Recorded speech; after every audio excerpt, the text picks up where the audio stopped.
ভিকটিমের যদি মানে তার বডি অথবা তার অংশবিশেষ যদি উদ্ধার না হয়, সেক্ষেত্রেও তো মামলা নিষ্পত্তির ক্ষেত্রে একটু সমস্যা হয়ে যায়।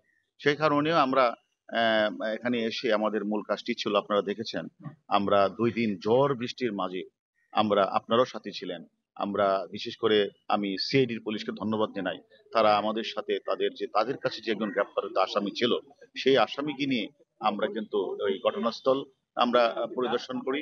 পাশাপাশি তারা যে যে জায়গাগুলিতে তারা গিয়েছিল, তারা সমস্ত জায়গাগুলিতে আমরাও কিন্তু সেই জায়গাগুলিতে আমাদের উদ্দেশ্য ছিল যেন মানে তার দেহ অংশবিশেষ, এই যে আমাদের মাননীয় সংসদ সদস্য, জনপ্রিয় সংসদ সদস্য, তাকে যে তারা হত্যা করেছে, তার লাশটার কোনো একটা পার্ট যেন পাওয়া যায়। সেই কারণেই কিন্তু আমরা এই ঝড় বৃষ্টির মাঝেও বিভিন্ন জায়গাগুলিতে আমরা কিন্তু অভিযান পরিচালনা করেছি। কারণ মামলার তদন্তের জন্য, বিশেষ করে তদন্ত, আপনারা জানেন যে একটা মামলা নিষ্পত্তি করতে গেলে সেখানে কিন্তু সুরাত রিপোর্ট, মেডিকেল রিপোর্ট, বিচারা রিপোর্টের প্রয়োজন হয় এবং আলামত দরকার হয়। এটাই কারণে আমাদের মূল কাজটাই ছিল যে আমরা কলকাতা পুলিশ, বিশেষ করে সিআইডি কে আমরা ওই আসামির কাছ থেকে প্রাপ্ত তথ্য এবং বিভিন্ন বিষয়গুলি আমরা ওনাদের কাছে সহযোগিতা করব এবং ওনাদের কাজে, ওনারা যে কাজটি করছেন এই কাজে আমরা সহযোগিতা করব। আমরা মনে করি এই সহযোগিতা আমরা আমরা করতে পেরেছি এবং আমরা যে উদ্দেশ্যে এসেছিলাম, যে আমরা একদিকে আলামত উদ্ধারে সিআইডি পুলিশকে সহযোগিতা করা, অন্যদিকে যে আমাদের ডিজিটাল যে এভিডেন্স, সেগুলি আমরা একটু নিজ চোখকে দেখা, এবং কলকাতার পার্টি যে পুলিশ সদস্য আছে, মানে কলকাতার পার্টি যে অপরাধী আছে জাহিদ, জাহিদের সাথে আমরা আমাদের মূল ঘাতকের কথার সাথে মিলিয়ে নেওয়া, এইগুলি করে, এবং মূল জাহিদ এবং মূল ঘাতকরা কোথায় কোথায় গিয়েছেন, কোন কোন গাড়ি, সেইগুলি থেকে আমরা একটু খোঁজখবর নেওয়া। এক্ষেত্রে আমি মনে করি আমরা যে উদ্দেশ্যে এসেছিলাম কলকাতার মাটিতে, সেটা আমরা পুরোপুরি 100 ভাগে আমরা সফল। যে একটি আসামি রয়েছে কাঠমান্ডু, আরেকটি আসামি ইতিমধ্যে রয়েছে, সে আমেরিকান নাগরিক, সে রয়েছে হলো আমেরিকাতে। আমরা কিন্তু অলরেডি আমাদের কলকাতার অনেক পুলিশ সদস্যের সাথে আমাদের কথা হয়েছে, কলকাতার কমিশনার স্যারের সাথে কথা হয়েছে, আমরা আইবির যে চিফ তার সাথে কথা হয়েছে, সিআইডির প্রধানের সাথে আমাদের কথা হয়েছে। বিশেষ করে যেহেতু সিআইডি মামলা তদন্ত তাদের সাথে, এবং সিআইডি প্রধান যেহেতু, তারা যেহেতু মামলাটা তদন্ত করছে, সিআইডির সাথে আমরা একাধিকবার কথা বলেছি। আমরা এই কথাটা তাদেরকে রিকোয়েস্ট করেছি যে দেখেন, আমরা বাংলাদেশের পার্টি অলরেডি আমরা আমরা কাঠমান্ডুকে সিয়ামের বিষয়ে আমরা কিন্তু অবগত করিয়েছি। কাঠমান্ডু যে মানে কর্তৃপক্ষকে বা নেপালি কর্তৃপক্ষকে আমরা কিন্তু অলরেডি আমাদের বাংলাদেশের এনসিবি মাধ্যমে বাংলাদেশের ঊর্ধ্বতন কর্তৃপক্ষের মধ্যে অলরেডি অবগত করিয়ে দিয়েছি যে সিয়াম কাঠমান্ডুতে আছে, এবং তাকে যেন আমাদেরকে আমরা তার সন্ধান আমরা পেয়েছি, তা আমরা জানিয়ে দিয়েছি।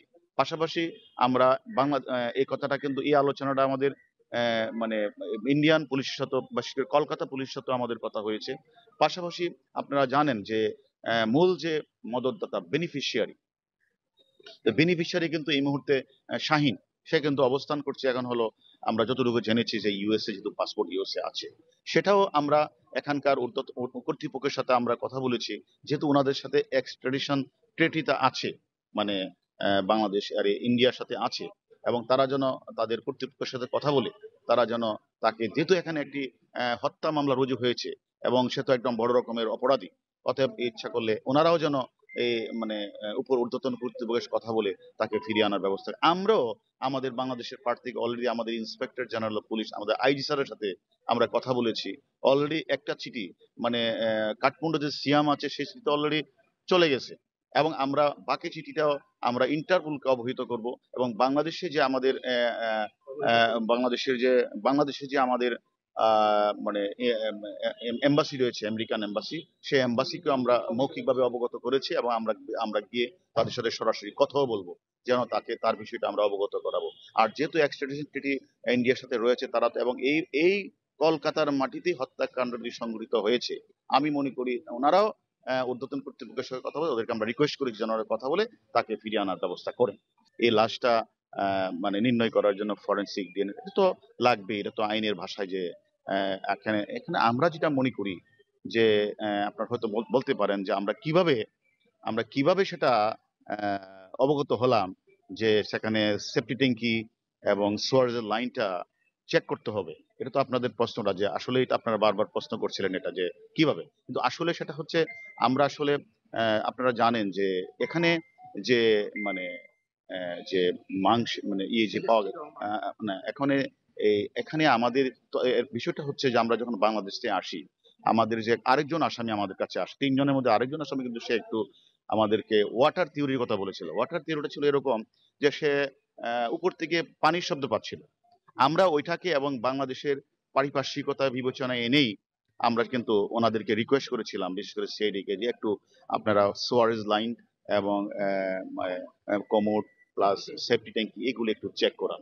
এবং আপনারা এটাও জেনেছেন সেখান থেকে আমাদের ভিকটিমের অনেক অনেক মানে দেহের অনেক অংশ উদ্ধার হয়েছে।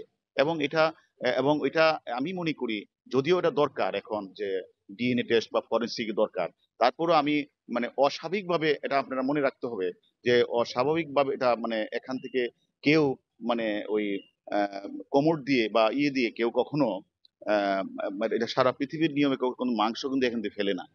অতএব আমরা আমরা আমরা যদিও মনে করছি এটা হবে, আনোয়ার আজিমেরই তার অংশবিশেষ হবে, তারপরেও যেহেতু এটা আমাদেরকে ফরেনসিক এবং ডিএনএ টেস্ট ছাড়া অ্যাকচুয়ালি বলা যাবে না। সাহেব বলছি কবে নাগাদ এটা এটা আমরা আমরা ইন্ডিয়ান আমাদের সিআইডি কে আমরা রিকোয়েস্ট করেছি দ্রুত দ্রুত সম্ভব যেন তারা করে, এবং আমি জানি ইন্ডিয়াতে অনেক দ্রুতই হয়।